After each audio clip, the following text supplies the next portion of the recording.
हाँ जी नालायकों, क्या हालचाल। इस वीडियो में स्टार्ट करेंगे topic collateral security. Important topic है, एक क्वेश्चन जरूर आता है इसमें से हमें हर साल 3 या 4 मार्क्स में। है बहुत सिंपल सा टॉपिक। कोलेटरल सिक्योरिटी का मतलब क्या होता है, देखो पूरा टॉपिक समझो। इश्यू ऑफ डिबेंचर्स, आपका चैप्टर कौन सा चल रहा है? Issue of debentures as a collateral security. Collateral means secondary security. Practically समझते हैं। कंपनी है आपकी, ये बैंक है। आपने बैंक से लोन लिया, लेट सपोज 1 CR का। क्या बैंक आपको अनसिक्योर्ड लोन प्रोवाइड करता है या सिक्योर्ड लोन? हमेशा बैंक्स सिक्योर्ड लोन प्रोवाइड करते हैं ना, तो इसके बदले कुछ सिक्योरिटी मांगेगा ना वो आपसे। तो लेट सपोज आपके पास एक लैंड एंड बिल्डिंग है जिसकी वैल्यू 80 लाख है। तो आपने पहले तो वो प्लेज करी, फाइन, मॉर्गेज करी। तो 80 लाख की जो लैंड एंड बिल्डिंग्स आपने रखी है, कैसे सिक्योरिटी पूरी हो जाएगी? नहीं। हमेशा बैंक्स ज्यादा पैसे की सिक्योरिटी रखते हैं। जो डिफरेंस होता है उसे मार्जिन रिक्वायरमेंट बोलते हैं। क्या बोलते हैं? Margin requirement. लेट सपोज ये आपसे 40 लाख की और सिक्योरिटी मांग रहे हैं, 20% एक्स्ट्रा। तो 20% इसका मतलब इसकी मार्जिन रिक्वायरमेंट है, तो आप उसको डिबेंचर्स इशू कर रहे हो। क्या इशू कर रहे हो? डिबेंचर्स। तो it is called primary security. Primary security का क्या फीचर होता है बच्चों? अगर आपने लोन देने में डिफॉल्ट करा, ये हो जाएगी सेकेंडरी। तो वो पहले आपकी प्राइमरी सिक्योरिटी को रियलाइज करेगा, मतलब वो पहले लैंड एंड बिल्डिंग से पैसा निकालेगा सेल कर कर। उसके बाद अगर उसको जरूरत लगती है, उसका लोन पूरा नहीं हो रहा है, तो वो आपके डिबेंचर्स पर अपना अधिकार जमा लेगा। तो अब आपके डिबेंचर्स इशू हो जाएंगे अगर आपने डिफॉल्ट किया। जब तक आप डिफॉल्ट नहीं कर रहे हो तो डिबेंचर्स की ओनरशिप आपकी ही है। उनके पास कोई राइट नहीं है इसका, राइट, लेकिन सिर्फ पड़ा हुआ है उनके पास आपके डिबेंचर्स का सर्टिफिकेट। तो अभी आपको इंटरेस्ट नहीं देना होता उसके ऊपर। ये बात समझ में आई? तो जस्ट लाइक बस आपने प्लेज करा है, अधिकार अभी भी कंपनी का ही है डिबेंचर्स पर, ठीक है। आपकी लायबिलिटी नहीं बनेगी अभी डिबेंचर्स जब तक आप डिफॉल्ट नहीं करोगे। इसमें दो तरह की प्रेजेंटेशन होती है, बैलेंस शीट में प्रेजेंट करना सीखना है। फर्स्ट टॉपिक है जब आपको जर्नल एंट्री पास नहीं करनी होती। अगर क्वेश्चन आपको स्पेसिफाई कर रहा है कि आपको ये वाला मेथड ऑप्ट करना है या ये वाला मेथड ऑप्ट करना है, तो आप स्पेसिफिकली वही करना। अदरवाइज अगर क्वेश्चन आपको स्पेसिफाई नहीं कर रहा है और क्वेश्चन 3 या 4 मार्क्स में है, आप दोनों मेथड से करके दिखा देना, ठीक है। देखो, जब आप कोई जर्नल एंट्री पास नहीं करते तो सिर्फ उसको कहां पर प्रेजेंट करा जाएगा? बैलेंस शीट में। टॉपिक मेन बैलेंस शीट का ही है। देखो, आप सबको पता है, हमने मेन हेड सब हेड वाला चैप्टर भी कर लिया है। तो आपको पता है कि एनसीएल का पार्ट होता है डिबेंचर्स, है ना, लॉन्ग टर्म बोरिंग्स का। तो बेसिकली प्रेजेंटेशन अगर मैं बैलेंस शीट की बात करूं तो सबसे मेजर हेडिंग कौन सी आती है? इक्विटी एंड लायबिलिटीज आप लिखोगे, shareholders fund, then sorry, shareholders fund नहीं, नॉन करंट लायबिलिटीज और लॉन्ग टर्म बोरिंग्स, है ना। तो आप इतना प्रेजेंट कर सकते हो। नोट नंबर 1, ये बस हमें सिर्फ नोट बनाना ही सीखना है, उसकी अमाउंट यहाँ पर आ जाएगी। और अल्टीमेटली यहाँ पर क्या आता है? लोन की अमाउंट, जितने का आपने लोन लिया है। क्योंकि अभी तो आपने डिबेंचर्स उनके पास गिरवी रखे, मैंने आपको क्या बताया, अभी वो आपकी लायबिलिटी नहीं है। जितने का आपने लोन लिया है वो लॉन्ग टर्म बोरिंग्स में जाता है। डिबेंचर सिर्फ प्रेजेंटेशन के तौर पर आएंगे, राइट, मतलब फॉर्मेलिटी के तौर पर आएंगे। उसको आपने मेन आंसर से रिलेट नहीं करना। यहाँ पर मेन आंसर क्या होगा? जितने का आपने लोन लिया है। क्लियर? वर्किंग नोट में आप कैसे प्रेजेंट करोगे? बहुत ही सिंपल टॉपिक है बच्चों, बहुत ही सिंपल। लॉन्ग टर्म बोरिंग्स लिखा आपने नोट्स टू अकाउंट्स में, आपने कितने का लोन लिया है, आप उनको ये बताओ। लेट सपोज, देखो मैंने क्वेश्चन बनाया हुआ है। लेट सपोज लोन 40 लाख का लिया है, देख सकते हो आप। लोन कितने का ले रहे हैं हम? 40 लाख का। और इसके बदले हम डिबेंचर्स दे रहे हैं। नलायकों, गलत पढ़ा रहे हैं सागर भैया, यहाँ पर 1 लाख डिबेंचर्स है, ना कि 10,000। थोड़ा तो अपना भी दिमाग लगाया करो। मैंने आपको प्रिंसिपल सिक्योरिटी वाला कॉन्सेप्ट बताया था, वो प्रैक्टिकली उसको अप्लाई नहीं करते। आपको सिर्फ डिबेंचर्स को प्रेजेंट करना होगा। तो आपने लोन कितने का लिया है बच्चों? 40 लाख का। अभी मैंने आपको बताया आपका आंसर तो वही होता है, 40 लैक्स। तो अल्टीमेटली आपका आंसर तो आ गया। बस अब आप उनको ब्रैकेट में नरेशन के थ्रू समझा दोगे कि इसके बदले हमने जो लोन लिया है, इसके बदले हमने कितने डिबेंचर्स इशू करे? 10,000 डिबेंचर्स। और एक डिबेंचर कितने का है? 50 का। As a collateral security. बस ये ब्रैकेट क्लोज कर देना, होगी। तो ये था आपका केस फर्स्ट। आपको कोई जर्नल एंट्री पास नहीं करनी, सिर्फ आपको बैलेंस शीट में प्रेजेंट करना है। लॉन्ग टर्म बोरिंग के अंदर जितने का लोन था वही आंसर होता है ना, यही आंसर है। और डिबेंचर्स के बारे में आपने इन्फॉर्मेशन दी है ब्रैकेट में, जस्ट नरेशन के काइंड, मतलब जस्ट लाइक नरेशन, ठीक है। इतना क्लियर हुआ। सेकंड केस, जब आप एंट्री पास करते हो, एंट्री होती है बच्चों इसकी, देखो थोड़ा सा समझते हैं लॉजिकली। डिबेंचर्स आप जब भी इशू करते हो तो क्रेडिट करते हो, क्या लिखते हो?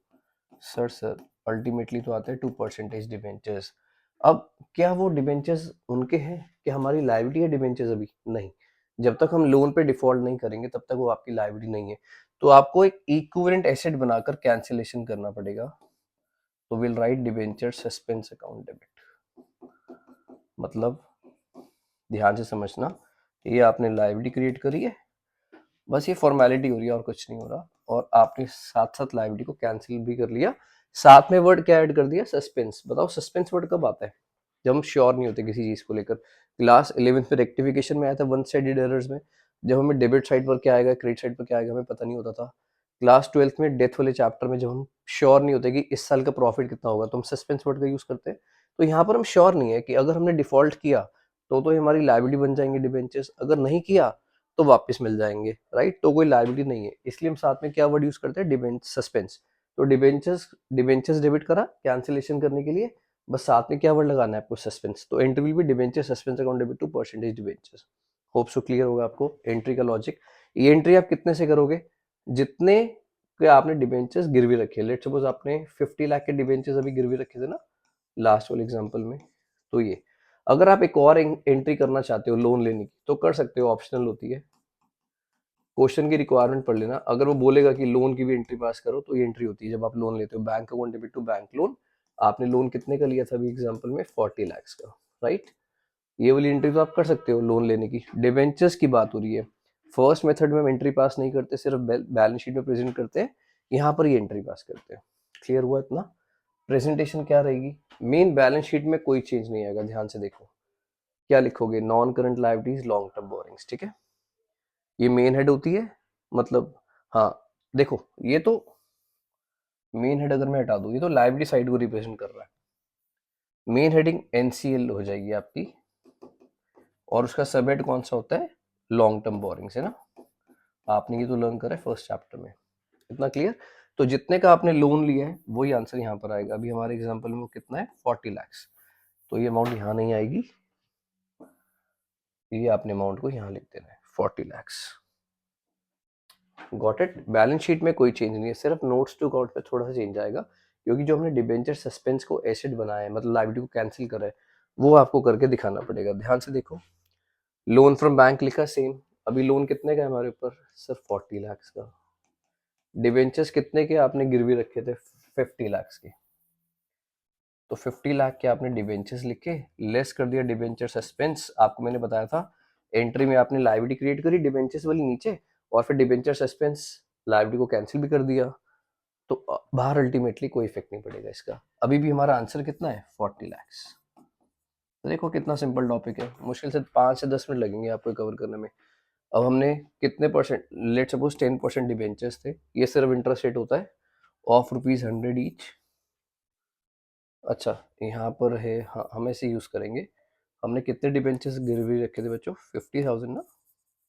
50,000 10% डिबेंचर्स ऑफ 100 ईच, तो 50 लाख के डिबेंचर्स हो जाएंगे ना, और लेस डिबेंचर सस्पेंस।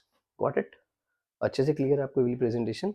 बस ये हो गया आपका टॉपिक। अब ये जो मैंने आपको एग्जांपल्स के थ्रू समझाया, यही आपकी बुक में डिटो इलस्ट्रेशन है। अब एक और इलस्ट्रेशन आपकी बुक में, जब वो डिफॉल्ट कर जाते हैं, मतलब जब वो लोन नहीं देंगे, मतलब अपना लोन वापस नहीं करेंगे, तो डिबेंचर्स का अधिकार किसके पास आ जाएगा वापस? बैंक के पास आ जाएगा, ठीक है? तो देखो, in case of default, let suppose यहाँ पर अमाउंट एज्यूम करते हैं, लोन हमारे ऊपर 8 लाख का है। देखो आप ये लिख सकते हो, मैंने सेम फिगर्स यूज करी है बुक में जो इलस्ट्रेशन है। लोन कितने का? 8 लाख का। 2 लाख का हमारे ऊपर आउटस्टैंडिंग इंटरेस्ट इकट्ठा हो रखा है जो हमने और पे करना है।